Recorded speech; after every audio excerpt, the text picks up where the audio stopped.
करना चाहूंगी गांव के बड़े बुजुर्गों की एक कहावत से। कहते हैं कि पहला सुख निरोगी काया, पहला सुख निरोगी काया। फोन जिसका मिस यूज की आज बातें चल रही है, फोन जिसके यूज से लोगों के अंदर बहुत सारी बीमारियां हो रही है। फोन के देर रात तक फोन का यूज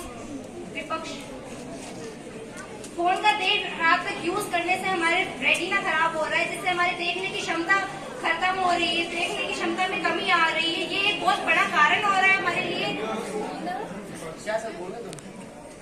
ये एक बहुत बड़ा कारण है हमारे लिए जो हमारे स्वास्थ्य को खराब कर रहा है। दूसरे शब्दों में मैं कहना चाहूंगी कि फोन ने हमारे ब्रेन को एक आइसोलेट कर दिया, हम सब लोगों को आइसोलेट कर दिया, एक जगह बांध के रख रखा है। जहाँ हम कोई काम करते हैं किसी चीज के लिए, जैसे पढ़ाई करते हैं तो एक कोचिंग वगैरह जाते हैं, स्कूल वगैरह जाते हैं, फोन ने उसे एक जगह बना दिया, जिससे हमारे शरीर का ना क्रियाएं होती नहीं है, उसकी वजह से हमारे शरीर का संतुलन बिगड़ रहा है। तो सबसे बड़ा कारण फोन का हमारे स्वास्थ्य पर पड़ रहा है।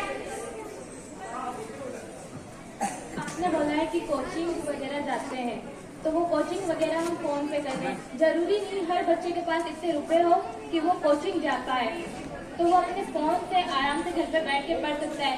IIT, UPSC, लो इन जैसे बड़े एग्जाम्स की जो बच्चे तैयारी करते हैं, जरूरी नहीं कि उनके पास इतने रुपए हो कि वो बड़ी कोचिंग्स में जा सके। बड़ी कोचिंग्स में जाने के लाखों रुपए होते हैं, तो क्या सब बच्चे अपना सपना छोड़ दें? उन्हें एक मौका मिलता है फोन के जरिए कि वो अपने सपने साकार कर पाए। वो फोन की सहायता से आराम से पढ़ पाते हैं घर पे बैठ के, और लाखों बच्चों ने इससे अपने एग्जाम क्लेम किए हैं। और फोन पे बहुत से ऐसे बच्चे होते हैं जो आराम से पढ़ते हैं। इंडिया के टॉप जो टीचर होते हैं वो फोन पे पढ़ाते हैं। तो फोन ऑनलाइन शिक्षा सबसे बड़ा टॉपिक। जैसे आपने बोला कि वो पढ़ाई कर सकते हैं, इतने पैसे नहीं होते, हाँ मानते हैं पैसे नहीं होते, तो इसीलिए लोग नहीं कहते कि self study is the best study. तो सेल्फ स्टडी सबसे ज्यादा बेस्ट है। हर बच्चा इतना इंटेलिजेंट नहीं होता कि वो सेल्फ स्टडी कर पाए। हाँ, अगर उसे हर बच्चा इतना इंटेलिजेंट नहीं पढ़ रहा है तो एकदम से उसे डाउट आया तो क्या आधी रात को अपने टीचर को कॉल करेगा? आधी रात को अपने टीचर को कॉल नहीं करेगा, लेकिन वो उस टॉपिक को लेके अपने माइंड को यूज करेगा। जो कि अगर हम फोन का यूज करेंगे तो अपने माइंड को यूज नहीं करेंगे, वो एक बंद मशीन जंग लगता है वैसे हो जाएगा। अगर फोन से ही करने लग जाएगा, सारे डॉलर उनके फोन से होने लग जाएंगे। से नहीं कर सकते, पर हर बच्चे के पास इतनी क्षमता नहीं होती कि वो अपना दिमाग का इतना यूज करे। कोई भी बहुत से बच्चे डिप्रेशन, लेकिन दिमाग का यूज करना ही तो नहीं चाहते फोन की वजह से। वो फोन की वजह से, मैं अपनी स्कूल का एग्जाम्पल देती हूँ। यहाँ पे कोई आर्ट्स मतलब जीके को क्वेश्चन लिखे जाते हैं, ज्योग्राफी वगैरह के क्वेश्चन आते हैं, हमें डाउट होता है, मेरे को अनिशा को, क्योंकि हम साइंस के स्टूडेंट हैं। हमने एक बार से पूछा था, सर ये क्वेश्चन सही है क्या? तो सर ने ना 1 मिनट के लिए नहीं सोचा कि एक बार मैं इस पे थोड़ा सा जोर लगाऊं ताकि मेरे को ये याद आ जाए, सीधा गूगल किया। ये बहुत गलत बात है कि सीधा गूगल करना नहीं है। अपने दिमाग का यूज करते हैं, अपने दिमाग में जोर डालते हैं, उस चीज को वो सीखते हैं। और ये जैसे गूगल वाली बात आती है, हमारे यहाँ क्वेश्चन लिखा था वर्णक वाला। मैं आप सबको आज सबके सामने बता दूं, वर्णक प्रोटीन होते हैं। इस विश्व में उपस्थित हर एक चीज प्रोटीन हो सकती है और होती है। वर्णक वाला टॉपिक सर ने सीधा गूगल पे सर्च किया तो गूगल पे बस ऊपर की लाइन आती है, वर्णक है, हीमोग्लोबिन एक वर्णक है, लेकिन उसके अंदर क्या है, उसके आसपास क्या क्या है, उसके बारे में सर को नहीं पता। और मुझे उस दिन बोलने का मौका नहीं मिला, मैं क्लास में चली गई थी, लेकिन मुझे जब बाद में बताया गया तो मैंने बोला इन सबको कि सर ने केवल गूगल किया तो वो ऊपर की चीज पढ़ी, उसके आसपास की चीज नहीं पढ़ी है। यही अगर गूगल करने की बजाय किसी साइंस के टीचर से पूछते ना कि सर ये क्या है, हमें थोड़ा बहुत लगा कि आप इसे बता दो, तो सर उसके आसपास की, या मैम या सर उसके आसपास की सारी जानकारी देते। तो सबसे बड़ी बात तो यही है कि गूगल ये फोन मोबाइल यूज ने ना हमारे ब्रेन को काम करने की जो क्षमता है उसे कम करती है। तो वो ज्योग्राफी के टीचर है, साइंस का कैसे बताएंगे? और अगर आप ये बोल रहे हो कि सर ने गूगल किया, तो एक इंसान में कितनी बातें सोच सकता है? सर ज्योग्राफी के टीचर है, फिर भी ज्योग्राफी के क्वेश्चन भी गूगल करते हैं।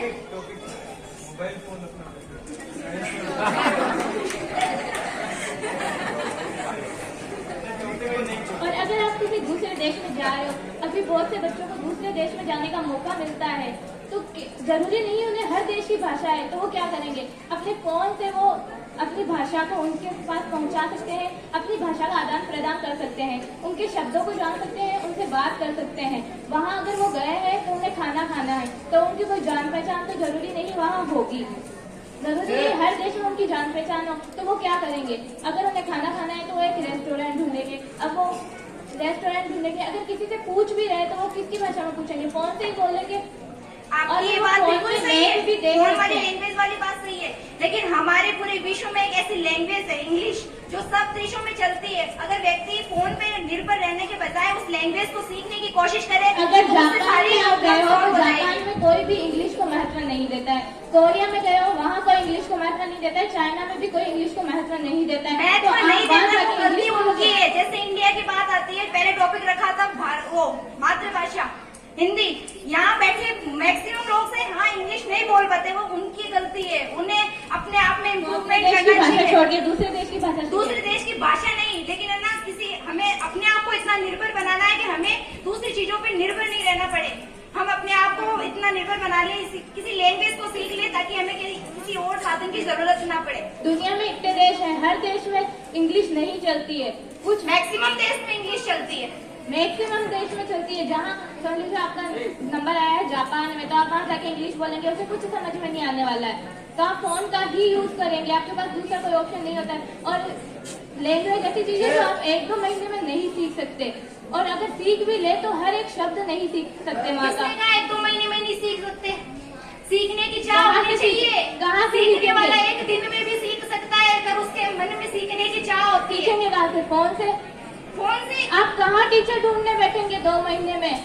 अगर आप परिवर्तन में देखते हैं तो उससे- परिवर्तन में कौन सा टीचर है? हाँ, फोन की यूज दूसरे है, देश की फोन language की यूज है। उससे अगर वो लैंग्वेज घर पे बैठ के सीखे फोन से, तो उसमें ये होगा कि वो अपने आप को इतना निर्भर बना लेगा तो उसके बाद कभी और फोन की जरूरत नहीं पड़ेगी उस लैंग्वेज के लिए। अगर फोन की जरूरत पड़ ही नहीं रही है तो फोन बनाया क्यों है? यानी फोन के कुछ उपयोग है इसीलिए उसे बनाया है। फोन के इतने उपयोग है जो कुछ नुकसान देते हैं, हम उन्हें नहीं नजरअंदाज नहीं कर सकते।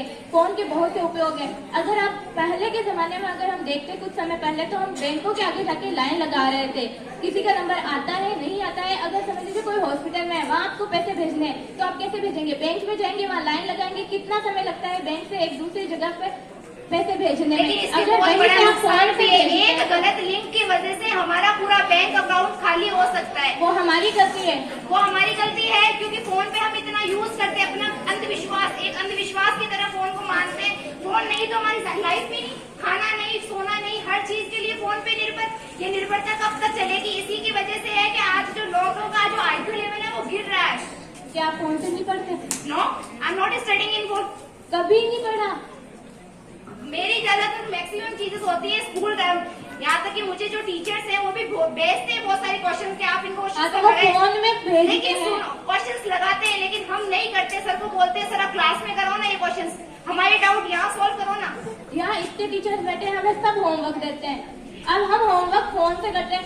एक दिन में हमें बोलते हैं 3 दिन में होमवर्क करके लाओ, सब्जेक्ट है 7, हम कितना काम कर लेंगे? फिर बोलते हैं टेस्ट भी है, तो हम कितना पढ़ लेंगे उस टाइम में? तो फोन वहाँ पे हमारे लिए बहुत जरूरी हो जाता है। हम आराम से फोन लॉकडाउन से के पढ़ बाद पाते हैं। ही इस फोन ने निर्भरता बना ली है। लॉकडाउन से पहले स्टडीज होती थी और ऑफलाइन बहुत अच्छी स्टडीज होती थी। हाँ, तो उस टाइम पे भी फोन सबके- तो था। सबके फोन तो उसी वक्त भी था, लेकिन ऑफलाइन स्टडीज होती थी, बहुत अच्छे तरीके से होती थी।